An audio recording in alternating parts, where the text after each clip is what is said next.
Greetings and salutations. Welcome to Autist Circle Season 2, Episode 13, John Singer Sargent.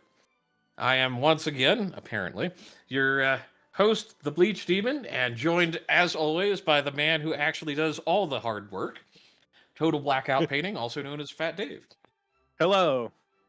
No, it's my pleasure, really, honestly. I love doing this research and it gives me something to do when I'm looking for something to do. And so, especially now in the downtime and just in the slow time at work. But yeah, so today we're talking about John Singer Sargent, the typically he's seen as an American painter, but he's really one of the great cosmopolitan painters of a generation. Honestly, he traveled extensively and touched on numerous different styles, and was really just a fascinating character. So much so that I was not able to get as much information in this presentation as I wanted to. So he will be back next season so we can finish talking about his work. Although you'll see there are so many pictures in this presentation. But first thing we're gonna Just to say for the audience, this apparently has been the longest, most picture-filled presentation yet. yeah, So, this is the longest presentation I've done so far. So we'll start off with our timeline, our traditional timeline here. So it's a little skewed because it doesn't line him up properly. It shows, if you look at his line, he's not quite lined up with his dates, but regardless, uh we can see that he spans many periods of or many art movements, and then also some very mhm. turbulent times in history. But let me read my blurb and then we'll move on. So John Singer Sargent, he is not the founder of a major art movement, as he sits at the crossroads of academic painting, realism, impressionism, and aestheticism, and Gilded Age society portraiture, mural decoration, and the early modern anxiety that started to take over and led to World War I. So Sargent belongs to the generation after realism and early impressionism, but before the full dominance of modernism. He was part of the Paris Salon system in the late 19th century and functioned within the academic system of the time, but he draws from much older traditions. His portraiture is based on the works of old masters like Van Dyck and other grand portraitists. He is one of the final great heirs of the aristocratic European portraiture tradition, but his handling is much more modern with brushwork, more loosely polished style that ties him to an impressionist style without anchoring him to that movement. He paints the old world with a modern hand that gives us a visceral feeling of the Gilded Age and its style and mannerisms. Where Klimt gave us symbolic ornamentalism, Sargent gives us atmospheric gesture that creates an unambiguous clarity to his subjects, devoid of any esoteric allegory. So both Klimt and Sargent painted for the wealthy people of their age. They both painted power and wealth and identity in an early modern age. John Singer Sargent was a cosmopolitan realist, a society portraitist whose painterly technique absorbed Impressionism while preserving the grandeur of European portrait tradition. He captures the final flowering of the Gilded Age in the Edwardian elite world before World War I has shattered its confidence. And Britannica describes his portraits as an enduring image of Edwardian age society, and the Smithsonian American Art Museum identifies him as the premier society painter of his day. And Sargent begins painting the theater of high society, but he ends up painting the tragedy behind the modern age. So, uh, with that out of the It's way, interesting. Portraiture is kind of one of those oddities where it really captures an era yeah, much better definitely. than just landscapes. And yeah, it's kind of a fascinating study to go in that for this. So. Yeah, definitely. Well, because portraiture is contemporary to its time, right? Like Van Yes. Dyck's portraits, and then we'll look at some work of Velasquez throughout this presentation. But they're very much contemporary to their time, as to where the religious works or the mythological allegories are are kind of timeless in a way. Um, anybody could paint the calling of was it the calling of Saint John, Hmm. or the calling of Saint Matthew? That's what it was. Anybody Yes. can Yeah. paint the Pieta. Anybody can paint, Hercules. Anybody can paint that at any time, and it really is just calling back to an ancient time. As to where the portraiture is, it is by definition a snapshot of the time, and Yeah. in a lot of And it's interesting, kind of the arc that Sargent does, through the Gilded Age, and I'm going to suspect immediate post World War One, and that's going to be very dramatic. yeah, very much so, very much so.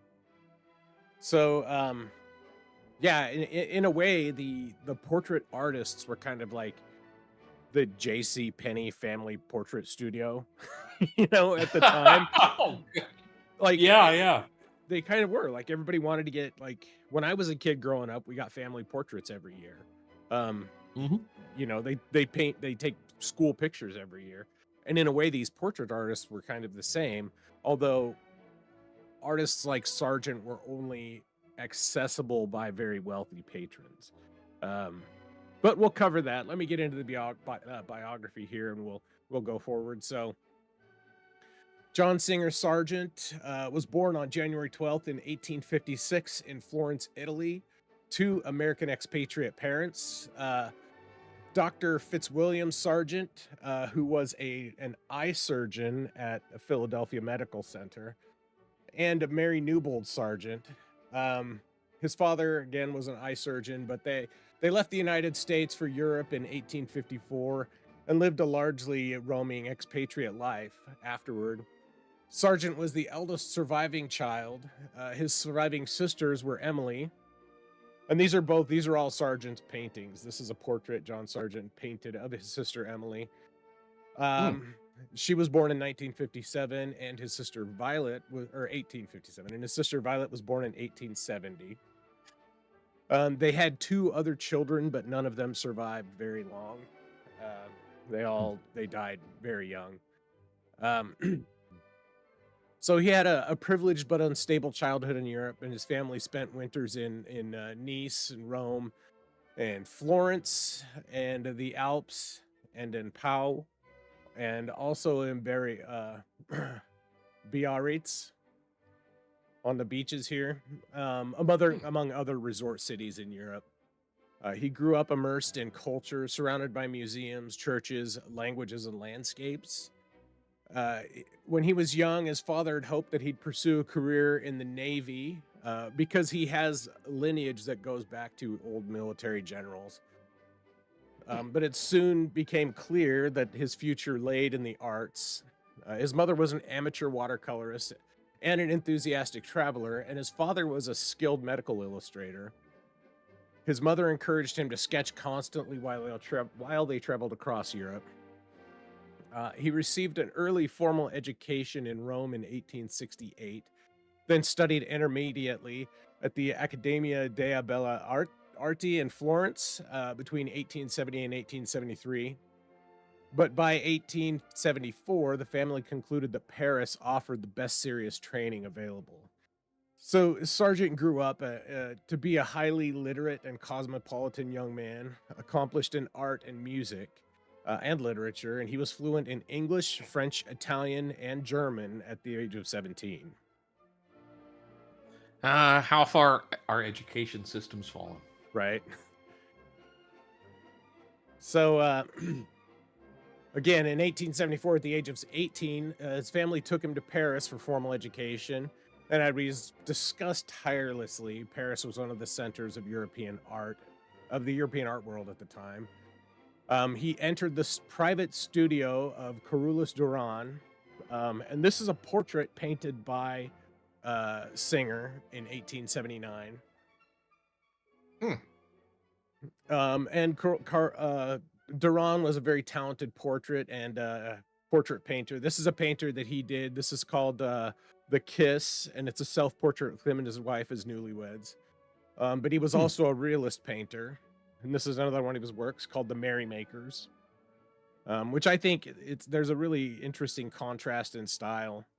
The Merrymakers has a lot more of a realist look to it, and Hmm. it's a technically brilliant painting. Additionally, he attended drawing classes at the École des Beaux-Arts, which we've talked about before, and that gave him a high degree of technical competence. Carolus Duran taught a method of painting known as a premier coup, or at first touch, but now it's more commonly known as wet on wet. Hmm. And this is a painting by Diego Velázquez called the Jester of Calabicias, and it was painted in 1837. Um, so instead of building everything slowly through layers, students were encouraged to apply loaded brushstrokes confidently, which helped create Sargent's reputation for his confident and bold brushwork. In 1876, he attended an impressionist exhibition where he met and befriended Claude Monet. And this is one of Hmm. Monet's most iconic paintings, The Woman with the Hmm. Parasol, Madame Monet and Her Son, painted in 1857. In 1879, he traveled to Spain and copied the works of Velázquez at the Prado Museum. And this is Diego Velázquez. This is his portrait of Pope Innocent X from 1650. Uh, he visited in 1880. He visited Holland and Belgium, where he studied the work of Frans Hals, who was another uh, portraitist or kind of realist painter. But this is a jester with a lute, and this is from 1620. Hmm. So these two influences were key in developing Sargent's style. Velasquez gave him an aristocratic space, dark elegance, and restraint, and Halls gave him movement, visual brushwork, and a brave handling of the subjects. So, after arriving in Paris in 1874, a scant 3 years later, at the age of 21, he would enter the public scene. And this is one of his paintings. This is a portrait of Francis Shelley-born Ridley Watts, or Francis Sherborne Ridley Watts from 1877. And between 1877 and 1884, he was heavily involved in the Paris art scene as a student of Carolus Duran, and especially the competitive salon scene. One of his first public exhibitions was of his friend Fanny Watts, who is this person pictured here. Um, the Met frames the Paris decade as his meteoric rise, with Sargent moving through a cosmopolitan circle of artists, writers, patrons, and sitters who become the subjects of his daring early portraits.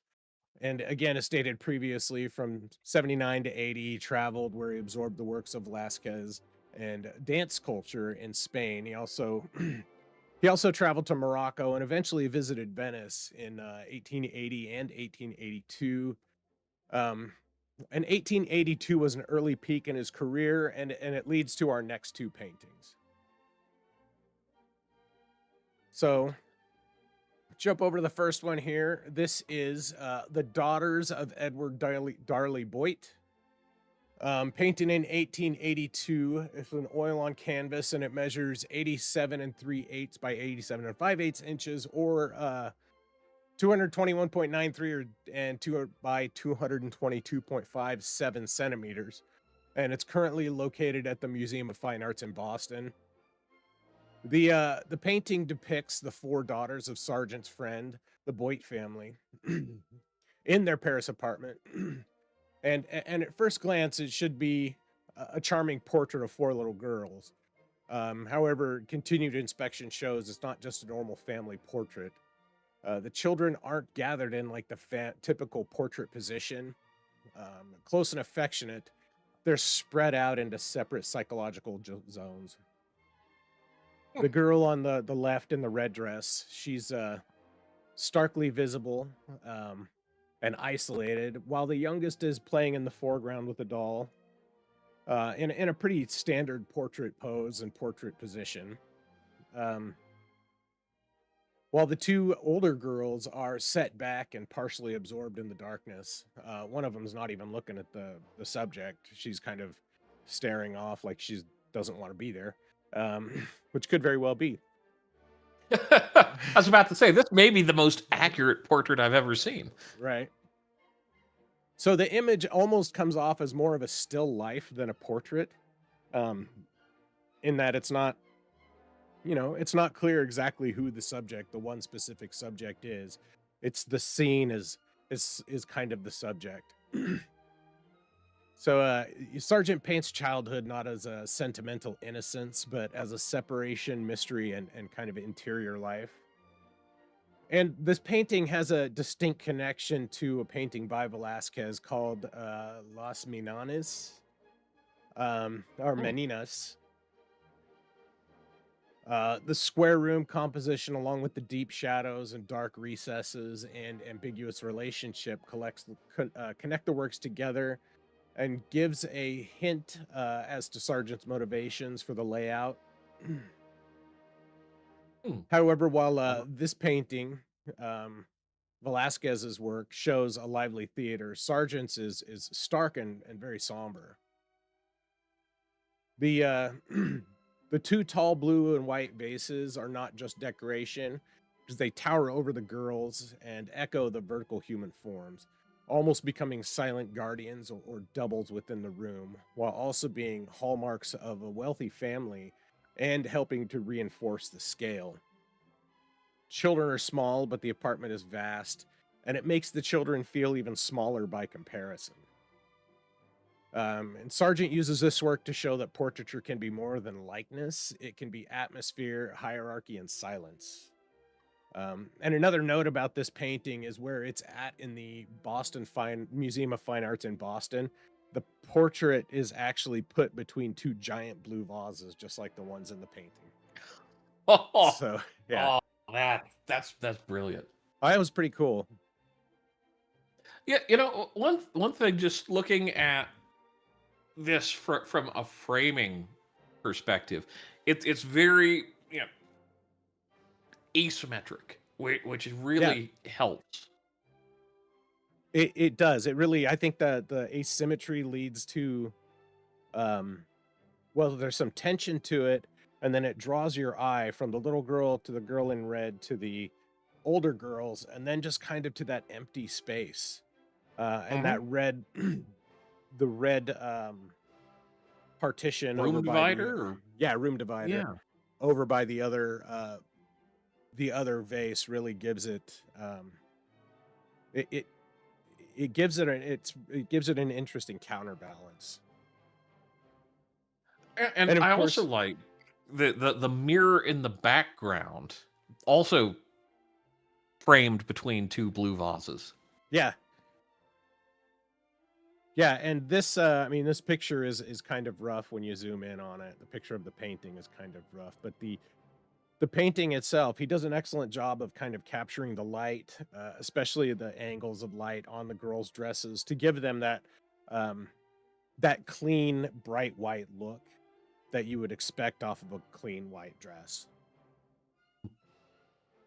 So, speaking of white dresses, we'll move into the next painting. Um, and this one is El Jaleo. Uh, oh, that's the wrong one. There it is. El Jaleo.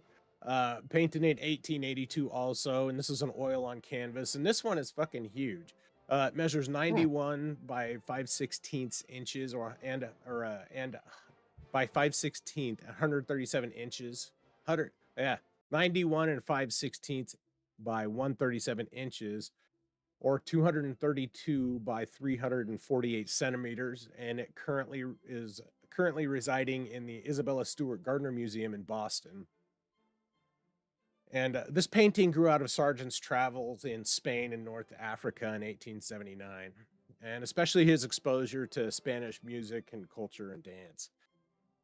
The work shows that Sargent was just not just a talented portraitist, but a talented artist in terms of composition and his ability to capture action and dynamic scenes. The composition is like a stage where the dancer dominates the center, her white skirt catching the light, while her upper body, wrapped in a black shawl, dissolves kind of into shadow. The musicians sit in a horizontal row against the gray wall, largely obscured, turning them into dark rhythmic shapes rather than idealized portraits.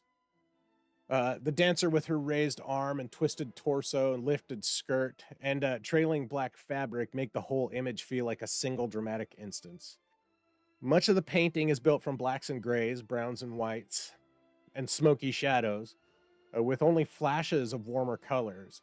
And that restraint really makes the dancer's white skirt explode visually out of the darkness. And at nearly 12 feet wide, the painting feels less like a window and more like a performance space. The musicians form a dark visage in the background while the dancer cuts across the scene with motion and light. The painting shows Hmm. Sargent as a painter of performance. He does not simply paint a dancer, he paints rhythm, shadow, sound, uh, and the charge of a live audience. So, um, yeah, nearly 12 feet. This is a gigantic painting. And I'm sure that seeing it in person would be really astounding. Like, very, because these people are going to be damn near life size if you see it in person. Right. Um, Well, and I, so this is something that struck me. It's almost kind of an inverted Kairusko. yeah, yeah, very much so. Where the negative space exists, like the people are captured in negative space instead Hmm. of the space enclosing on them. They're set deep inside of the space instead of being surrounded by the scene. They're embedded into it. Oh, and LGM caught on to it too. That's good. Good man. Yeah. And again, and if you saw this in person, I'm sure it would just be a phenomenal piece to see up close and see the brushwork. The angle of her hand and the detail on her hand is really interesting. Um, Because it looks like she's playing castanets. she may be. That was a Spanish dance at the time. And the way she's holding her dress and dancing is very dynamic. And I think it gives it a really good, interesting feel to the portrait. Yeah, and this is just, you know, something I've been really excited about with Sargent covering him is there's a lot of it where it's realism, but it's also got a lot of, kind of symbolism thrown in. So Yeah, he's crossing multiple boundaries, and it's nice because it's not like he was sold on, well, I have to be part of this school of art. I yeah, have to, definitely. or like with Klimt, which it's like he's taking a lot of these swirling influences and making it accessible to everyone, but still very much a high-end kind of item at the end of Right. the day. Yeah. No, and I think, yeah, I think you hit the nail on the head with that. That Sargent doesn't belong to a single tradition. I think that's why he's often referred to as more of an academic artist because he does combine so many different styles. I mean, obviously, you can see the kind of Baroque chiaroscuro in here, and then when you zoom in, you see, the face does look real, but then when you zoom in, you see the brushwork, the heavy brushwork, which lends itself more to an impressionistic feel than just the realism that people like Caravaggio, the hard lines. Of course, there are some hard lines in here, but they're really more defined by the light than by the brushwork. Just So, another yeah. little fascinating thing with the tassels or whatever the hell you want to call it. Mhm. Just these like little swirls of brightness in the midst of her dark dress. It is just a fascinating touch. Yeah, for sure. Because it really highlights, the lighting from the front that you would see on a stage, and how the dark swirling shawl would catch glimpses of the light, and it makes it seem more iridescent. Hmm. And we'll see more of that iridescence in an upcoming work. But first, we're gonna move on to the Paris scandal. So in 1882, Sargent's most ardent supporters believed his portraiture is only matched by Velázquez. And here's another painting by Velázquez, and this is the Triumphant Bacchus, or the Drunks, from 1628 to 1629, which obviously has a very Baroque realist feel to it, but it does an excellent job of capturing the faces of the subjects, Hmm. or the faces of the people. Maybe not, they may not have been sitting subjects. um so in 1883, his best portraits reveal the individuality and personality of the sitters.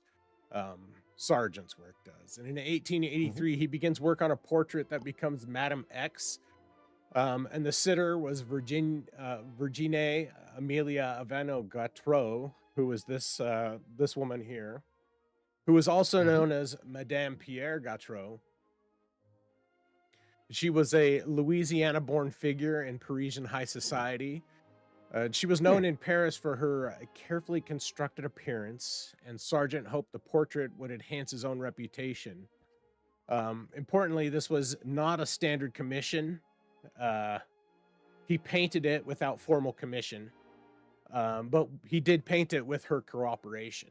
And he was not merely fulfilling a patron's request, he was making a calculated salon picture. Hmm. Gautreau was the perfect subject for Sargent. She had a striking profile, pale skin. She wore a black gown with jeweled straps, and a public persona already built around beauty and notoriety. She was a living performance of Parisian glamour, and Sargent wanted to turn that performance into a masterpiece. And that leads us into our next painting, which is this one. Um, Hot damn.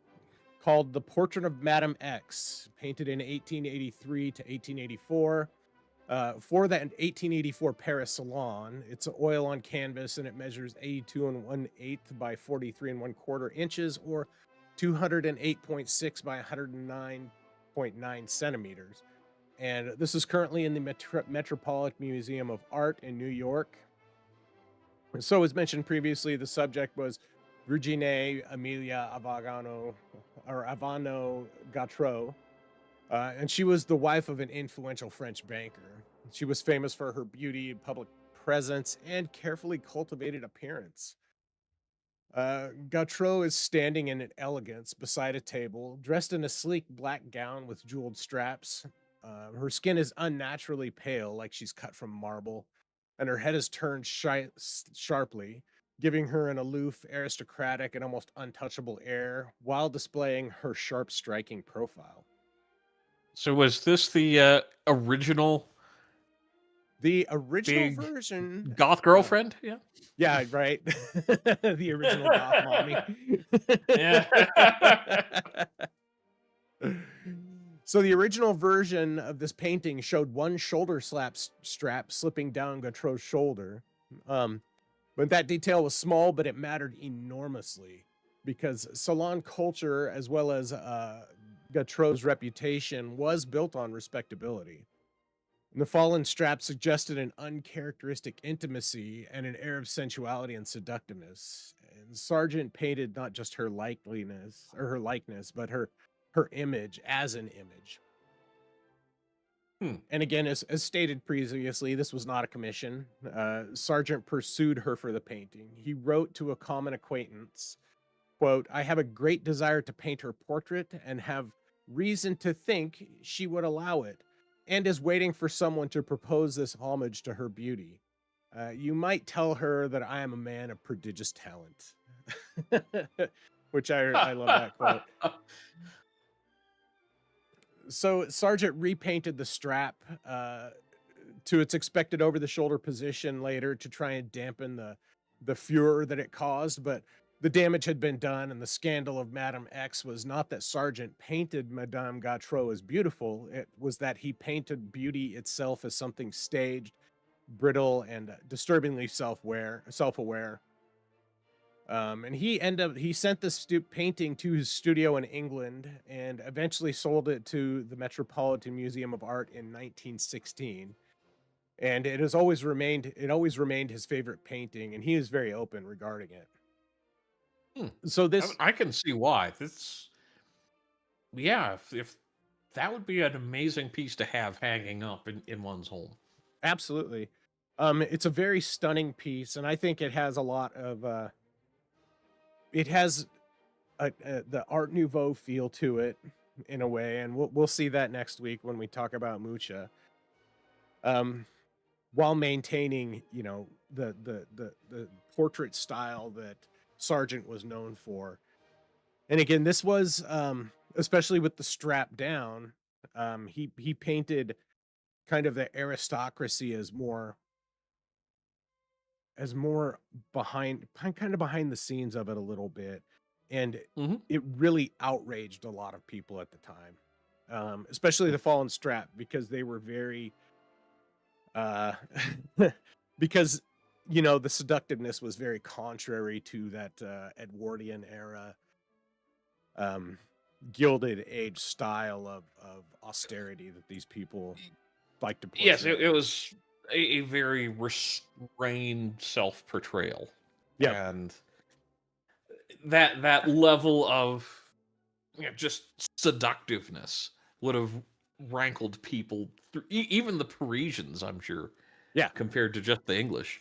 Yeah. So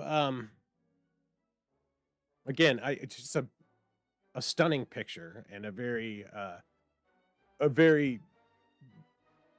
like well done um like a capture of her image, um and made her, like she's she's a lot more beautiful in that painting than she is here. And it may just be the photo, doesn't do her justice, but this portrait is stunning, and it's easy to Hmm. see why it was his favorite.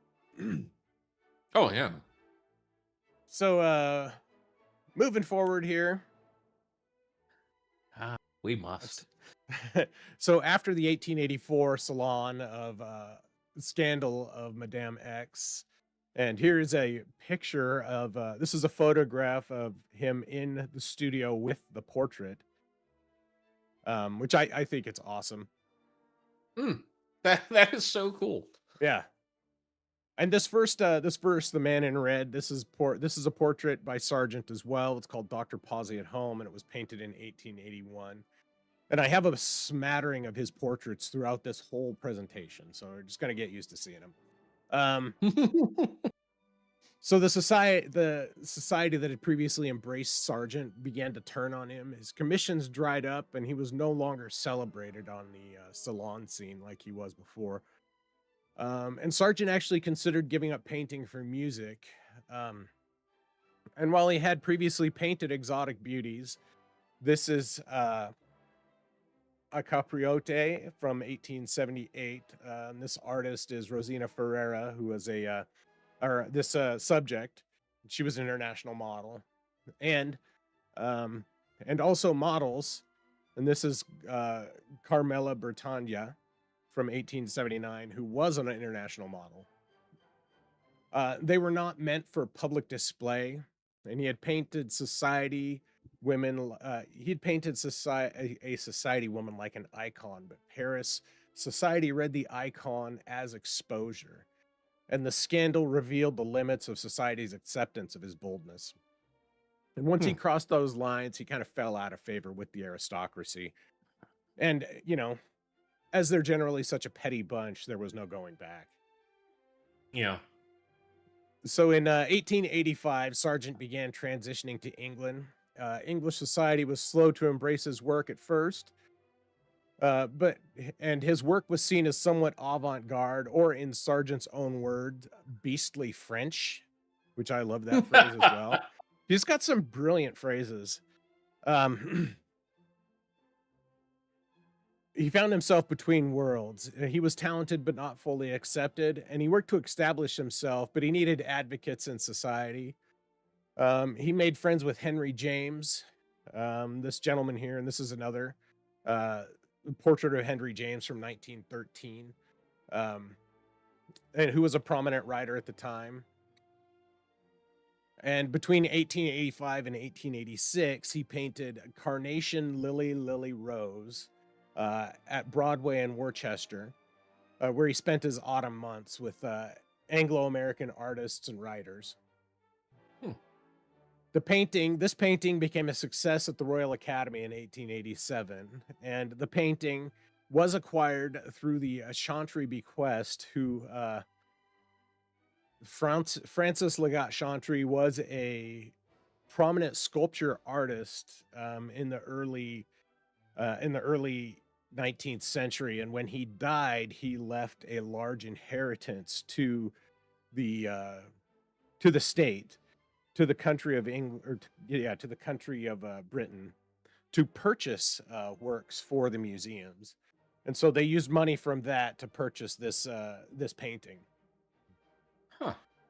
And then Henry James wrote an article in the Harper's New Monthly magazine, which, Harper's Bazaar is still around. And that, along with the painting, really did a lot to establish Sargent in society. Well, I think English society, right? In English society, yeah.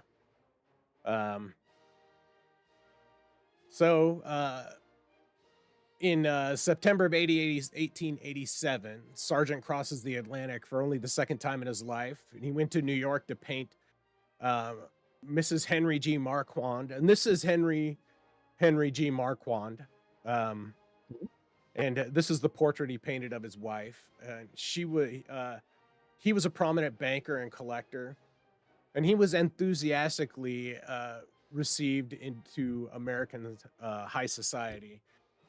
And he spent time in New York and Boston, where between the two he painted over 20 portraits, including Isabella Stewart Gardner, which I think this is a phenomenal portrait as well. The background That is really good. that reminds me a lot of Klimt.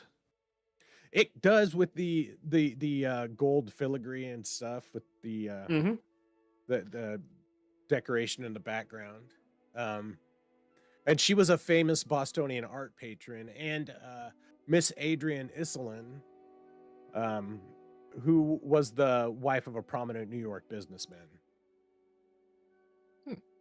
In 1888, he received his first one-man show at the St. Botolph Club in Boston, which exhibited 22 of his paintings. And while in the U.S., he becomes friends with fellow painter, I missed that, Dennis William Bunker. Let me pull up that image real quick here. So Dennis William, not Dennis Miller. Yeah, Dennis William Bunker. Or Dennis Miller Bunker. Damn it. Okay. There we go.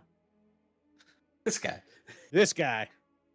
So later that year, he returned to England, where he was joined by Bunker, where he completed this painting. And upon returning to England, he quickly becomes busy again. He begins to refine his portraiture, and he follows techniques of older masters, where he'd visit the space the painting was meant to hang, review the client's wardrobe, and find the most fitting ensemble. And some of his portraits were done in the client's home and others in his studio. And he continues to make portraits, not just a likeness of the person, but persona, costume, theater, and public image. Which is very much like Van Dyck did. Because that's why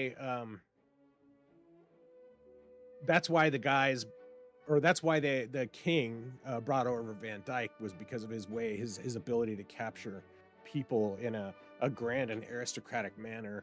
And that's what a lot of the Gilded Age society liked about Sargent as well. So in 1888, Sargent saw Ellen Terry, this woman here, perform as Lady Macbeth at the Macbeth. Lyceum. I Yeah, mean, Macbeth. Freudian slip Fitting. there. Yeah. At the Lyceum Theater in London. And he was struck by her appearance and performance, and he persuaded her to sit for him and painted her in full costume. Which takes us to our next painting we're going to look at here. And Oh, wow. yeah, this is Ellen Terry as Lady Macbeth in 1889. So it's oil on canvas, and it measures 87 by 45 inches or 221 by 114.3 centimeters, and it currently resides in the Tate Britain Museum in London. And Ellen Terry was one of the most celebrated Shakespearean actresses in Victoria-era Britain. In 1888, she starred as Lady Macbeth opposite Henry Irving at the Lyceum Theater in London. And after seeing her performance, Sargent was struck by her performance and costuming, and he knew he had to paint her. So, of course, the key highlight, and this is the thing that really we're witnessing here in this painting, but one of the things that was really outstanding about the performance was the emerald green dress that she wears was created for the production and was embroidered with iridescent beetle wing cases and blue tinsel yarn, which created a shimmering effect that made Lady Macbeth appear fearful and supernatural. The dress has a narrow border of Celtic designs, worked out in red and white stones, and is hemmed on the edges with and grit with a gold belt. It was designed to look as much like soft chain armor, and yet have something that would give the appearance of the scales of the serpent. And the painting depicts Terry standing erect, white-faced, holding King Duncan's crown above her head. This pose depicted did not appear in Irving's production. It was invented by Sargent for the painting. And of course, it's one of Sargent's most powerful performance examples of performance portraiture. He's not just painting what Ellen Terry looked like, he's painting what it felt like to see her become Lady Macbeth. And the only thing that would make this even more phenomenal of a painting is a little bit of splash of blood on the hands for Lady Macbeth there. Well, there you almost see it, but it's more just like the gold around the crown. Yeah. And the thing that I find really interesting about this painting is that from a distance, it looks like a very, like a realist painting, and you can see the fine detail. But when you zoom in, you do get that heavy impressionist vibe of the heavy brush strokes, the heavy, quick brush strokes. And you can kind of just almost picture him just rushing through the painting, just slapping paint on the canvas. That's truly, the more we're going into it, that's truly the remarkable thing about Sargent is he's able to kind of reach both styles so well that it's not until when we're zooming in and it's like, oh yeah, there's the impressionism. Yeah, I mean, you gotta. He does such a good job with with his own style that you have to spend a lot of time analyzing it to find the different styles buried within. Because he was just such a talented painter that he was able to combine those styles so effortlessly. So moving on here.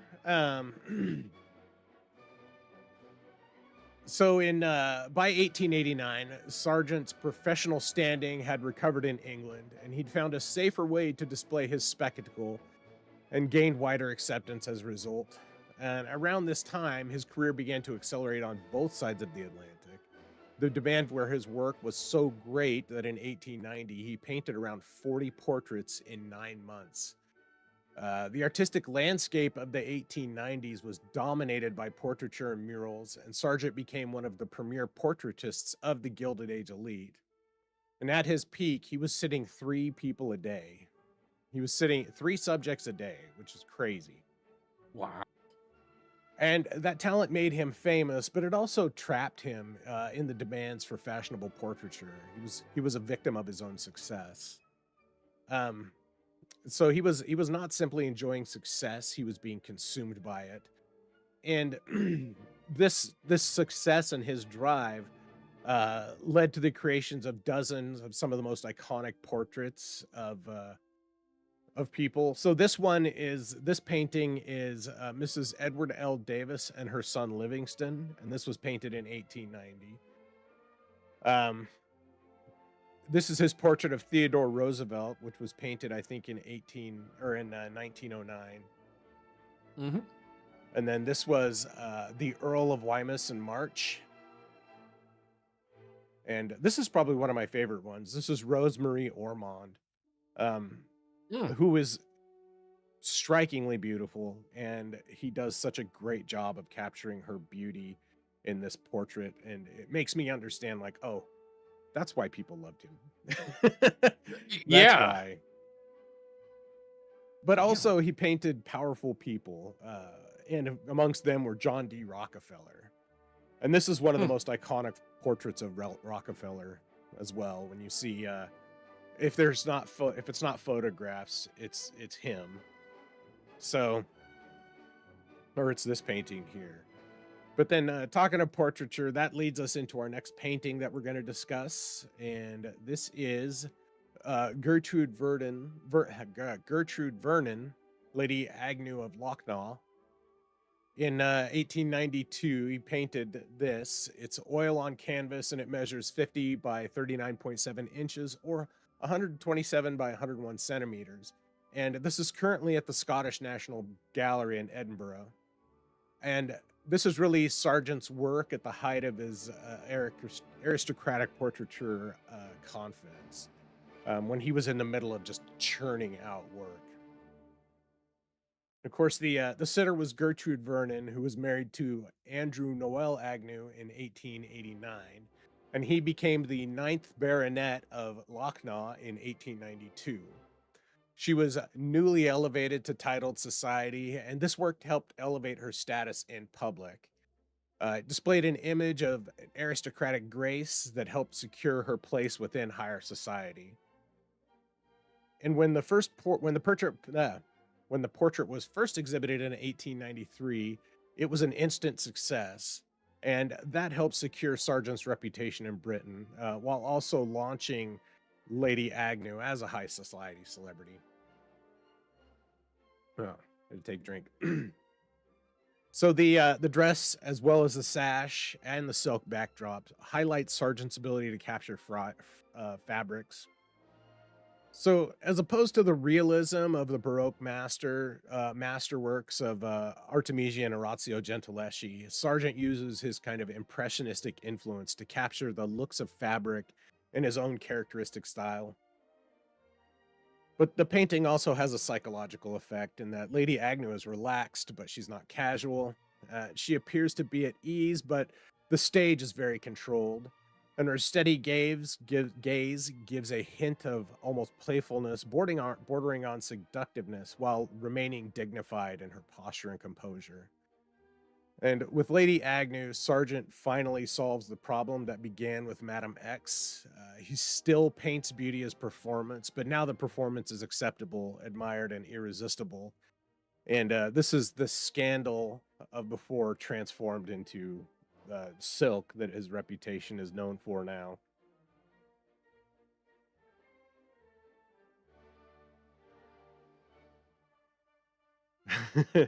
Just So fascinating. I'm going to zoom in a bit. We'll zoom in a bit on the silk just to see. When you zoom in, you see there's rough brush strokes. They're not. It's not the same controlled lines that we saw in the Baroque paintings. There's definitely a speed and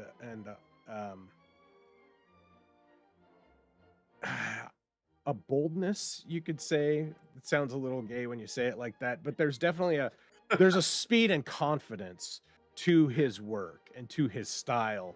Um, that All right, I have a terrible comparison. He okay. is the Bob Ross of portraiture. I mean, kind of so. Like Bob Ross did use the wet on wet technique as well. And I mean, it's not just that he's painting the form um specifically, it's that he's assembling an image that works with your eyes. Hmm. And and in a way that takes more talent than just painting the image, because if you can assemble something that draws your eyes into it in a way that makes your eyes uh, and your brain work to figure out the painting, then it's a lot more engaging of a work. Oh yeah. So Well, running short on you know, time, we'll have to bust through some slides here. But go ahead. just one thing on the consistency with the face. Yeah, the bodies are a little more abstract with the brush strokes, but the faces are very well defined, Yeah, and that's kind of a nice combination. yeah, and she's a very beautiful woman, and he does a great job of capturing that. Or if she was not beautiful, he definitely made her look beautiful, um, Hmm. in my opinion. Oh, I just looked up a photograph of her. Yeah, no, he did a very good job. Yeah.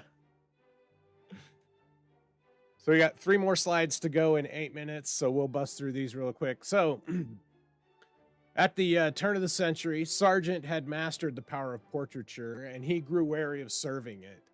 And by this time, he was at the height of his fame, and he'd become the subject of numerous caricatures by cartoonist Max Beerbohm, which this was one of the caricatures.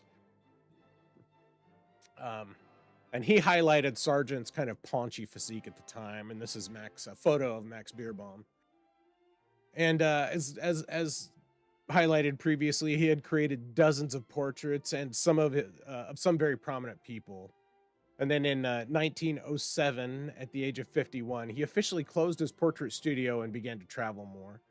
He made Hmm. several summer visits with his sisters to the Swiss Alps and other European vacation spots. But the world was beginning to change as well, and Sargent was changing with it. Which leads us to our last work that we're going to talk about today.